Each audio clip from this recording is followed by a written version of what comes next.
This is the quick start tutorial, so let's get into it. Once BlenderAe2 is installed, see the installation video for more details. It can be found in the side panel or the end panel of Blender. BlenderAe2 allows you to export cameras, objects, lights, bones, vertices, and faces, and it also allows you to import solids, nulls, cameras, and layers from After Effects. BlenderAe2 has a host of exciting new features, including sync layers, more options for orientation, export true native 3D objects directly from Blender into After Effects. There's also support for camera shift X and Y values and animation. Vertex support for simulations such as rigid body, cloth, soft body, and ocean modifiers. Vertex normal rotation is also supported now. It's also compatible as an extension in Blender 4.2 or above, or as a normal add-on in versions 3.6 to 4.2. To export object data, select the objects.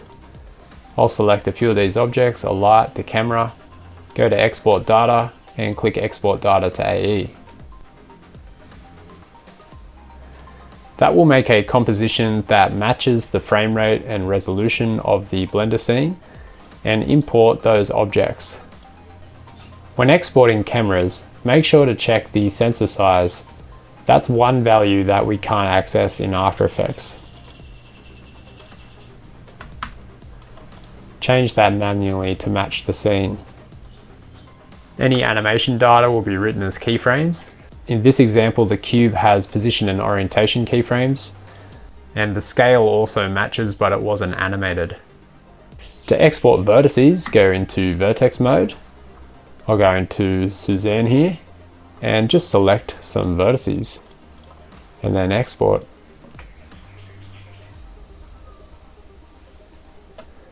You'll notice the vertices come in as nulls and the number at the end reflects the vertex indice.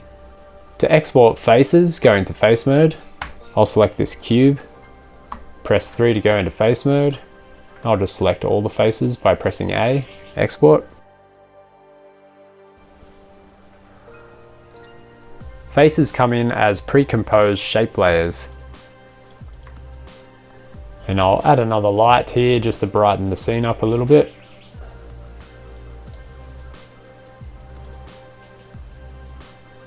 The face shape compositions also include expressions so that you can scale the shapes up or down, and you can also rotate the orientation on the Z axis without affecting the shape in the main composition. When sync layers is turned on and we export data, it creates a new layer with a common ID that helps Blender to identify which objects relate to which layers. We can update the object and re-export it.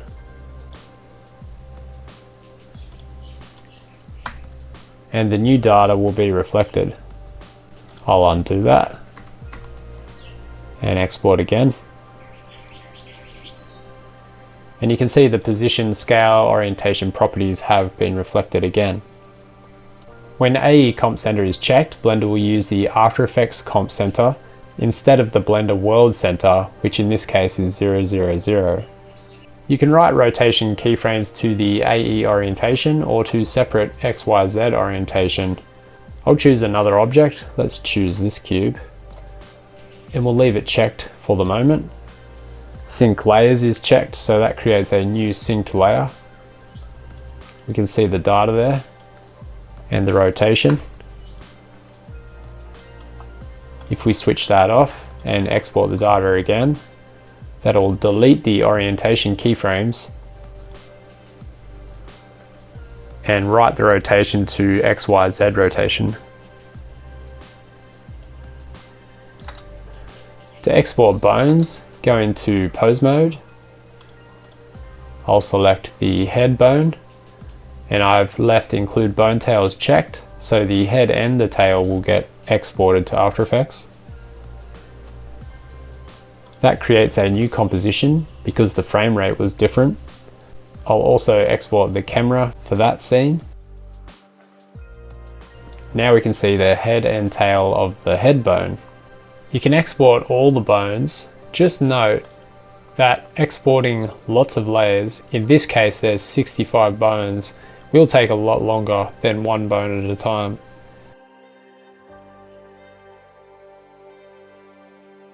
I accidentally left the include bone tails checkbox on, so it exported 130 layers in that case, and it took around 2 minutes. But now we have the bone animation for every bone in that armature. We can also export the object as a GLTF 3D object straight into After Effects. First we need to choose the folder or save the project.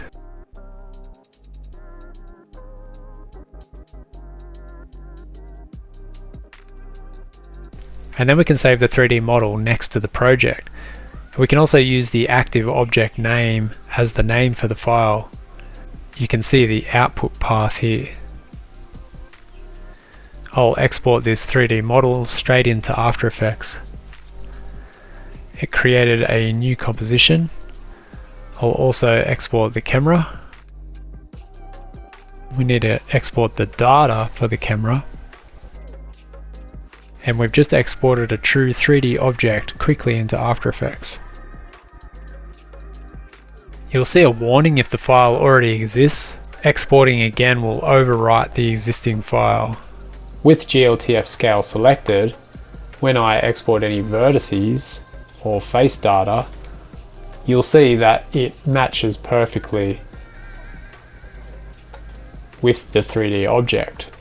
However, if I switch that off and use my own export scale and then export the vertices again, now you can see they're at a different scale. To import layers, go to the Import Layers drop-down. There's two options, one to match the export scale so that the Blender scene scale and the After Effects composition scale match. I'll leave that checked for now. And also the AE Comp Center, which is reflected in the export and import drop-downs. I'll turn that off for the moment so that it uses the Blender World Center of 000.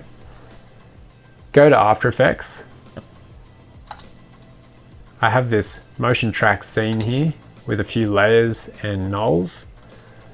I'll select a few of those layers and the camera. Go back to BlenderAe and click Import AE Layers. That will switch back to After Effects, process the data.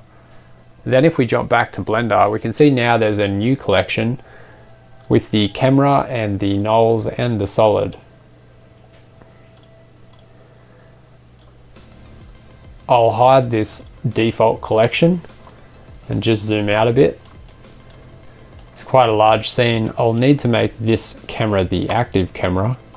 Then we can go into that camera view and see the imported data. Notice also that the royal blue solid layer from After Effects was parented to track null 4. The parenting relationships are maintained. For more information, see the Import Layers video. Thanks for all the support and feedback. I hope you enjoy using BlenderAe2.